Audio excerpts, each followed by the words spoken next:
Bon ben voilà, bonsoir à tous les amis, j'espère que vous allez bien. Donc voilà, on se retrouve pour cette nouvelle vidéo. On va parler un petit peu de cette Coupe du Monde des clubs. Donc il y a hier, vous verrez la vidéo vous le lendemain, mais bon hier, il y avait les quarts de finale qui s'étaient terminés. Alors il y avait eu 4 matchs.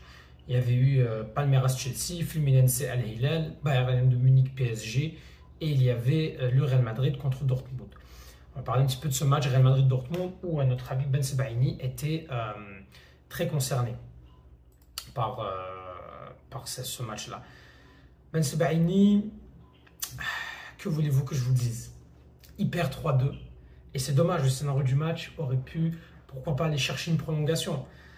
On est face à une équipe du Real Madrid qui est dans un 4-3-1-2 avec une équipe qui a beaucoup changé, avec un Xabi Alonso qui quand même travaille un peu plus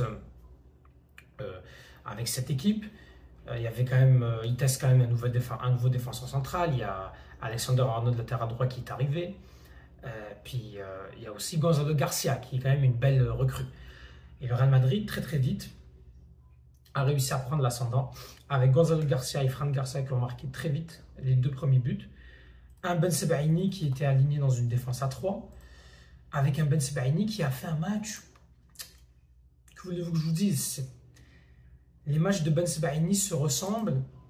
C'est des matchs moyens, c'est des matchs corrects, mais sans plus. Il fait quand même des erreurs au très haut niveau et on sent que Ben Sebaini dans ce match-là, il est limité. Il est limité parce qu'il n'est pas fautif forcément sur quelque chose. Quoi qu'il fait quand même dans ce match-là une erreur qui mène à un tir du Real Madrid. Mais il n'est pas totalement...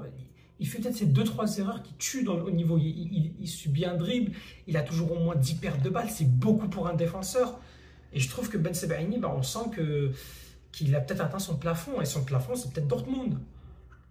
Et pas plus.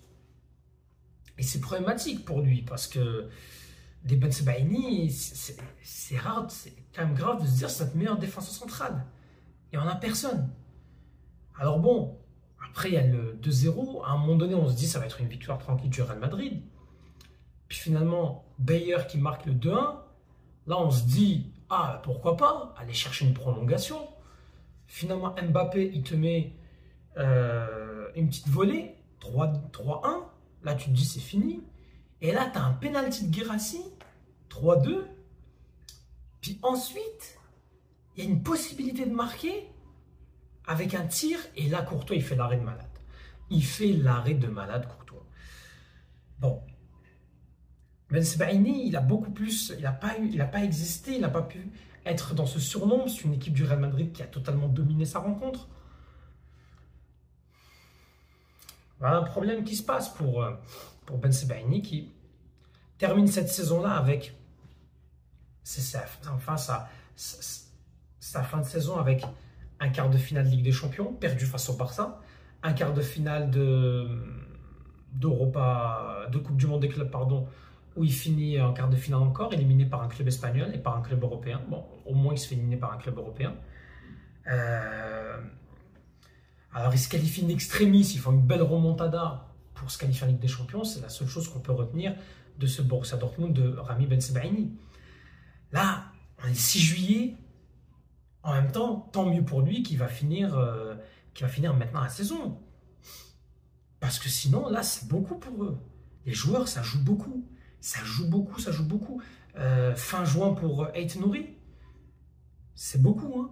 Alors, certes, pour Belaïli et Tougaï, qui avaient joué eux aussi, c'est beaucoup d'aller jusque-là. Ils sont jusqu'à la limite fin juin. Mais au moins, le championnat tunisien, il ne commence pas en août, il commence en septembre. Qu'ils ont peut-être la possibilité de faire un petit peu, de se reposer. Mais c'est tout ça pour vous dire qu'il y a trop de matchs. Il y a trop de matchs. Et c'est pas possible. À un moment donné, même si les joueurs ils sont payés, à un moment donné, les organismes, il faut qu'il y ait de la récupération. Le problème, c'est que c'est tout le monde. Tout le monde se jette la balle. Personne n'essaie de parler pour essayer de régler ce problème-là. Les présidents d'associations de clubs, ils veulent plus d'argent. Les joueurs, tout le monde veut plus d'argent. C'est un problème de riches. Comme vous le voyez. Et cette Coupe du Monde des clubs, bon, pour moi, ça va être entre le PSG et le Real. Il y aura un vainqueur.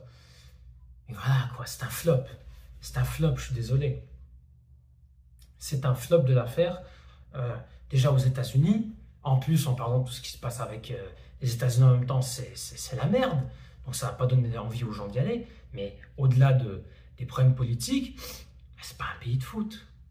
C'est pas un pays de foot. On va se dire clairement les choses. Alors c'est peut-être bien organisé, même s'il y a eu quelques soucis, les orages, il y a des endroits où il y a beaucoup de phénomènes météorologiques extrêmes, tels que les tornades et tout. Bref, ah bah tiens, le chat il est là. Bah, qu'est-ce qu'il en pense? T'en penses quoi toi, Staline? Ah bah voilà, il veut même pas nous parler. Il veut même pas nous parler parce qu'il s'en fout. Il s'en fout de la Coupe du Monde des clubs, le chat. Vous le savez ça? Eh oui, il s'en fout, il en a rien à cirer. En plus, tu m'étonnes, il s'appelle Staline, il va pas aller aux États-Unis. Bah non. Bah non. Bref, voilà. Ben Sebaini est éliminé. Je pense a priori qu'il va rester à Dortmund. Pour lui, je pense qu'il fera sa Coupe du Monde. Après sa Coupe du Monde, je pense qu'il changera de club, Ben Sebaini. Il ira voir ailleurs. C'est beaucoup mieux pour lui. Tant de jeter un petit coup d'œil sur les autres rencontres. Il y avait alors bon, PSG qui a gagné 2-0. Ok. Chelsea gagne Palmeiras 2-1. Bon, la logique est un peu respectée. Et Al Hilal, bon, c'était un match serré entre Fluminense et Al Hilal. C'est le club brésilien Fluminense qui se qualifie très difficilement et pourtant Al Hilal n'a pas démérité. À rappeler quand même qu'il y avait des joueurs tels que Ruben Neves et João Cancelo qui, comment dire, ils étaient sous le deuil. Il y a quand même Diogo Jota qui est décédé, paix à son âme, et les condoléances pour sa femme. Il venait de se marier, le miskin, là, le pauvre. Et ça, c'est pour dire que voilà, quoi. On ne sait jamais dans la vie. Il faut vraiment profiter des proches que vous avez. N'hésitez pas à rester avec eux, à leur dire que vous les aimez, parce que honnêtement, c'est terrible de voir ça. Du jour au lendemain, le mec, il vient de gagner une première ligue. Il s'est marié. Je pense même qu'il a gagné la Ligue des Nations, si je ne me trompe pas. Il a sûrement joué la Ligue des Nations. Pour que ça arrive comme ça, c'est terrible. En tout cas. Sinon, le bilan des Algériens, Belaïli qui fait une Coupe du Monde des clubs correcte. Tougaï, c'est un flop. Ait Nouri qui fait 3 bons matchs. Avec une passe décisive. Ben Sebaini, mi-figue, mi-raisin. Et puis Benkara, Benkara n'a pas choisi l'Algérie, mais Benkara, je sais qu'on en parle beaucoup, mais 0 minutes. Il est jeune, Benkara, hein. Il va falloir lui laisser le temps. Déjà, il faut qu'il choisisse l'Algérie, parce que là, pour l'instant, c'est pas l'international algérien. Il va sûrement avoir du potentiel, le gamin. Mais il faut